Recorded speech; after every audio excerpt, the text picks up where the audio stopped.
Assalamualaikum warahmatullahi wabarakatuh. Sebelumnya perkenalkan nama saya Fauza Khairunisa dengan NIM 22014823. Di sini saya akan mempresentasikan jawaban ujian tengah semester dari bisnis digital.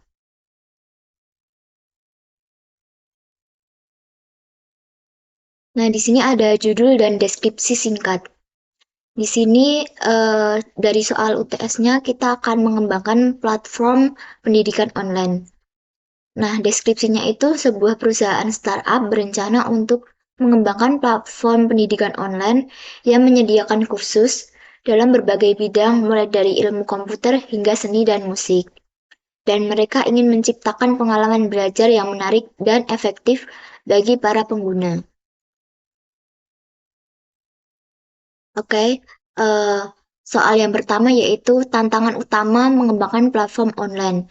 Nah, tantangan utama yang pertama yaitu akses terhadap teknologi, di mana beberapa siswa itu di daerah pelosok memiliki keterbatasan dalam mengakses internet. Karena di daerah tertinggal atau pelosok itu teknologi atau akses internet masih kurang dan tidak merata. Tantangan yang kedua yaitu kesulitan beradaptasi dengan teknologi. Ada banyak siswa ataupun guru menghadapi kesulitan dalam beradaptasi dengan teknologi, misalnya kesulitan menggunakan platform online dan sebagainya. Tantangan yang ketiga yaitu menciptakan pembelajaran yang menarik dan interaktif. Nah, platform online harus memberikan pengalaman belajar yang menarik. Nah, dalam platform online ini dapat menggunakan konten multimedia yang interaktif agar platform tersebut itu semakin jelas dan menjadikan pengalaman belajar para pengguna itu lebih dinamis dan menarik. Dan berikut referensi yang saya gunakan untuk menjawab itu ada di https Cipari Desa Pengenalan Teknologi dan Pendidikan dan Jurnal Penelitian Penjamu Mutu dengan judul Tren Baru Urgensi Multimedia Interaktif dalam Aksesibilitas Pendidikan. Selanjutnya, menentukan kebutuhan pengguna untuk menyusun kurikulum. Nah, perusahaan itu dapat menentukan kebutuhan belajar atau preferensi pengguna untuk menyusun kurikulum itu yaitu sebagai berikut. Yang pertama yaitu melakukan riset pada penggunaan materi siswa. Nah, melalui analisis kebutuhan ini, perusahaan dapat mengetahui sejauh mana sih siswa itu dapat uh, materi pembelajaran atau siswa itu menguasai materi pembelajaran itu sampai mana. Nah, dengan begitu, perusahaan dapat membuat kurikulum yang disusun dengan sasaran yang tepat dan efisien. Yang kedua yaitu melakukan identifikasi kebutuhan perkembangan pendidikan di Indonesia. Yang ketiga itu perusahaan dapat berkolaborasi atau bekerja sama dengan tenaga pendidikan agar dapat menentukan kurikulum yang sesuai dengan masa kini. Nah, selanjutnya strategi untuk memastikan kualitas konten.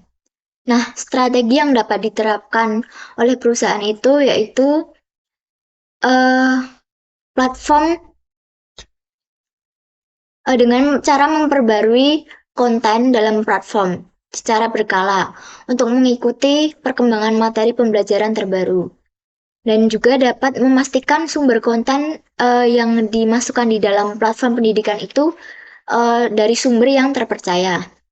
Dan perusahaan sendiri bisa bekerja sama dengan ahli pendidik untuk memastikan konten yang disajikan dalam platform online tersebut itu berkualitas dan relevan dengan kebutuhan pelajar saat ini. Selanjutnya yaitu perusahaan menggunakan teknologi untuk meningkatkan pengalaman belajar. Nah, di sini perusahaan itu dapat menggunakan teknologi kecerdasan buatan, misalnya AI, atau analisis data untuk menganalisis perilaku pengguna platform. Nah, untuk uh, analisis data ini bisa digunakan untuk memprediksi kinerja dalam platform pendidikan tersebut. dan juga bisa digunakan untuk merekomendasikan konten pembelajaran sesuai minat pengguna. Nah, selanjutnya yaitu fitur interaktif untuk platform. Nah, dalam platform online ini ada beberapa fitur interaktif yang dapat ditambahkan. Misalnya dapat menambahkan fitur latihan atau kuis yang interaktif. Dan juga bisa menambahkan fitur diskusi agar pengguna itu dapat saling bertukar ide atau berdiskusi terkait topik pembelajaran tertentu. Nah, kemudian yang terakhir itu dapat ditambahkan fitur kelas secara online yang interaktif agar pengguna itu dapat berdiskusi secara langsung dengan pengajar dan mempermudah siswa atau pelajar itu memahami materi pembelajaran yang berada di dalam platform tersebut. Selanjutnya yaitu perusahaan mengembangkan strategi menentukan harga untuk kursus. Nah, bagaimana sih caranya? Nah, perusahaan sendiri itu dapat mengidentifikasi segmen pasar berdasarkan kriteria demografi maupun pendapatan dari masing-masing masyarakat. Nah, perusahaan sendiri itu dapat menetapkan harga berlangganan yang berbeda untuk mengakses kursus-kursus tertentu. Dan perusahaan itu juga dapat memberikan diskon saat waktu-waktu tertentu. Misalnya diskon awal tahun dan sejenisnya. Dan perusahaan dapat melakukan evaluasi secara berkala terhadap strategi pemasaran atau strategi penetapan harga yang sesuai kondisi pasar. Jadi setiap beberapa bulan sekali perusahaan itu harus mengevaluasi strategi yang digunakan. Nah, selanjutnya yaitu langkah-langkah untuk memastikan keamanan data pengguna terjaga dengan baik. Nah, langkah yang pertama yaitu dapat melakukan inskripsi data pengguna. Nah, enkripsi ini berguna untuk mengamankan komunikasi antar perangkat dan server. Kemudian yang kedua, melakukan perlindungan data pribadi dengan mematuhi regulasi yang berlaku. Yang ketiga yaitu pengguna itu dapat menggunakan autentikasi 2 faktor untuk memastikan keakuratan identitas pengguna agar akun pengguna tersebut tidak terbobol oleh peretas ataupun lainnya. Yang keempat yaitu melakukan pelatihan atau sosialisasi kepada staf maupun karyawan yang memiliki akses data dalam platform pendidikan online tersebut.